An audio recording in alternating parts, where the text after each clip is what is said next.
Let's talk about the changes introduced to the nurse. First of all, she received a sound effect as a quality of life change to not have to look at the HUD when you have your blinks recharged fully. The main nerf that was given to the nurse is that her blink attacks are no longer basic attacks anymore, and instead they count as special. This means that they do not get any benefits from status effect like expose, or they do not have any synergy with basic attack perks. In this case, the nurse blinks no longer affect these perks. Starstruck, Know It, Sloppy Butcher, Devour Hope, Franklin's Demise, Jolt, Rancor, Hubris, Dragon's Grip, Knockout, Make Your Choice, Haunted Grounds, Iron Maiden, and save the best for last. In other words, any exposed builds with the nurse are completely gone, and her Agitation Starstruck build is also gone. This in turn means that it is possible that some of these perks will receive buffs in the future in order to be better, or that some future perks only work with basic attacks to prevent any synergy with the nurse. Another nerf that was given to the nurse is the fact that range add-ons are gone, meaning that now every single nurse will have a consistent range at which she can attack, which is in my opinion a very good change, and also some of her problematic add-ons were also changed. Let's take a look at each of them. Catatonic's Boy Treasure Fatigue reduction was nerfed from 100% to 65%. Dark Cincture increases the movement speed after a blink for 30%. Heavy Panting extends the lunge attack for 30% after more than one blink. I haven't noticed the effect as much, but I am sure it has some use. Attack Sick Respiration was nerfed from 12% fatigue duration reduction to 7. Fragile Wheeze gives Mangled effect on blink attacks, basically a sloppy butcher way to have the perk only with no hemorrhage.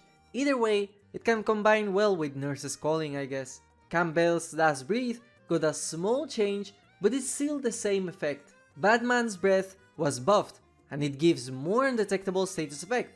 Honestly, I really like this add-on.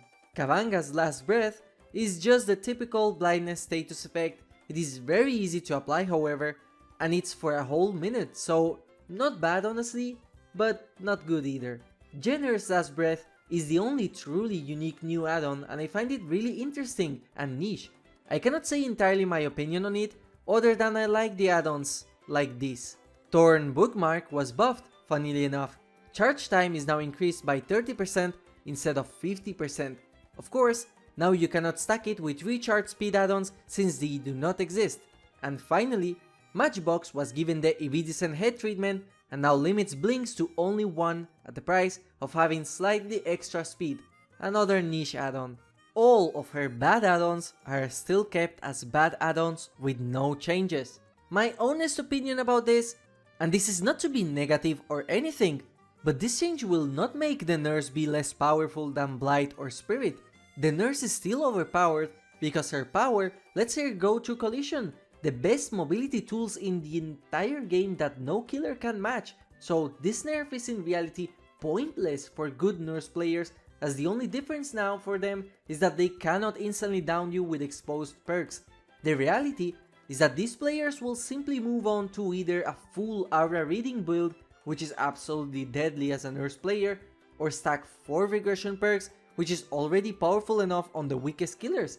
Maybe Death Heart is now better than before as survivors cannot get down from healthy with exposed, but this change only truly prevents nurse players from using Starstruck and Know It. In fact, something funny about this change is that it does not affect you, the viewer, or most of the players watching this video. The people that will truly feel the nerf of having the blinks count as special attacks are free to play players. In my bad monetization video, I showcased what I think the best free teachable build is for the nurse. Well, after this change, 3 of those perks do not work with the nurse. Now if you want a good build with the nurse, you have to pay for Nemesis, Sadako or Ghostface in order to get good perks that synergize with her. My prediction is that the kill rates for the nurse will drastically drop in low MMR because now players' access to really good perks like Know It or Jolt is lost with the nurse. So this nerf, in my opinion, only made the nurse worse in low MMR while making her more or less the same and possibly stronger with the 4 stacks regression perks in high MMR. Why was Eruption not nerfed at all in this patch? Why didn't they make the nurse be blind while charging her blinks? Honestly, completely butcher her perk synergies and she will still be at the top of any tier list as the most powerful killer in the game. I am not ranting to be a contrarian or to be negative just to bash on behavior. I think the special attack change was needed, but while I think it's a good step in the right direction, this will not bring good consequences to the future of the game, or at least to the future of this patch in specific.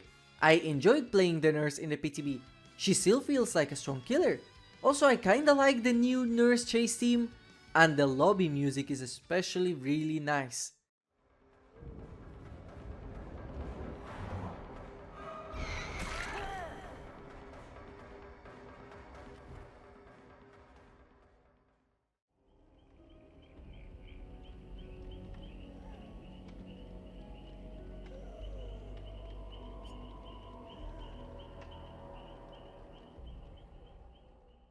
However, I truly think that she needed more changes.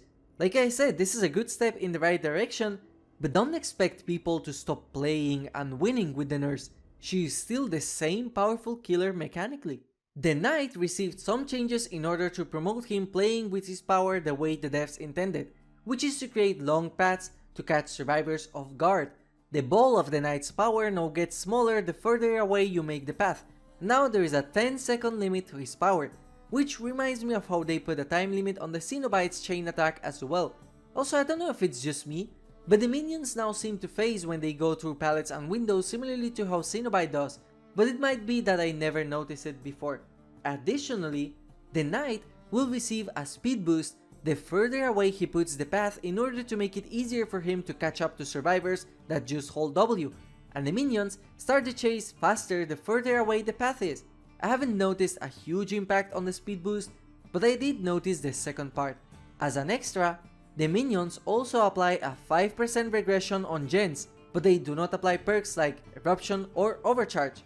I'm gonna be honest as well, I don't think this was enough to promote a different playstyle with the knight. No matter what, with the current way the power works and with the current way the gameplay is, the most optimal thing to do is to instantly put down a minion and force the survivor to leave the loop.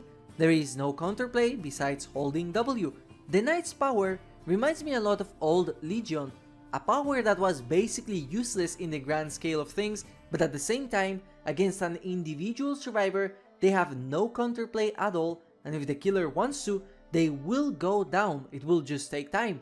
The knight's power is basically described that way. No matter what, with the knight, you will end up downing a survivor in a chase without them being able to do anything about it. However, it will take time. This causes the knight to not be a strong killer to play as a killer, and at the same time, to be a very boring and unfair killer to play as a survivor, as there is no real counterplay to him like for example a Hit BD or Leatherface could offer. The new changes introduced by behavior are done in good faith for sure, but as long as the knight can pop down a minion instantly on a loop, and as long as the optimal play for the majority of survivors is just to hold W, there is really nothing the devs can do to prevent that without altering the fundamentals of the game. The knight is not a good killer design in my opinion, and it's not my favorite killer in terms of playstyle right now, as I personally find it boring, but I am open to have my view changed if I experiment some more with his kit. The Eyrie of Crows changes are overall amazing. The map feels smaller and is definitely more fair, and I love the new structure that can spawn in the map. I really like the changes and I definitely feel it's noticeable, especially on one side that had no pallets or vaults at all, which in the past would be filled with chainable loops. This is by far the best change in the entire PTB for me because it truly feels like a way better map to play as, and maybe they give this exact same treatment to Garden of Joy or the new map to make it more fair to the killer side, because Eyrie of Crows was by far one of the worst maps to play as killers like the Trapper or Trickster. I also wanted to ask you guys if you remember how there were holes in the map back when it was first released, and they are now apparently gone forever. I thought they would come back, but I didn't get any of them to spawn in my matches. Finally, let's talk about the solo survivor buffs with the new information that everyone gets. I find it a great change overall for solo survivors, not game changing like a kindred effect would be, but either way it's a very welcome change and an amazing thing that is finally in the game. This will not fix solo survivor, just in case people think this will make the game easier.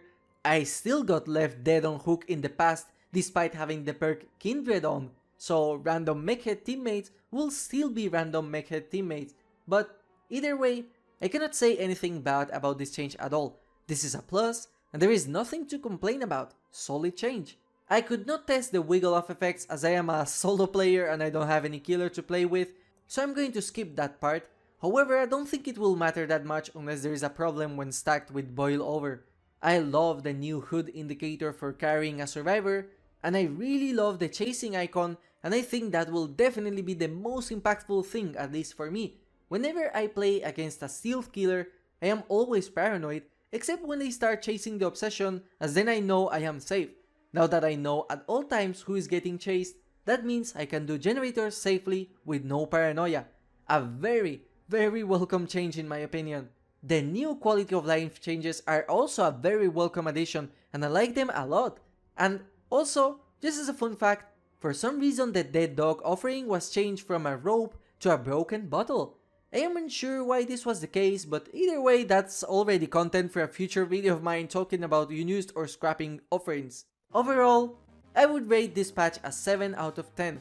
I don't think this is the best patch ever, nor I think the changes are enough to spice up the game, however, they are positive ones overall.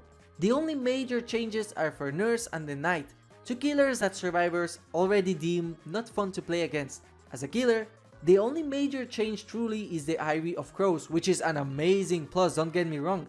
But there are no perk nerfs, which is shocking. And we still have no idea when the Twins rework is coming, despite it being promised as the next one after Legion and Ghostface. I expected a Eruption nerf or something, but the fact that literally no perk was changed at all, no buffs, no nerfs, well that basically means the game is still the same for me.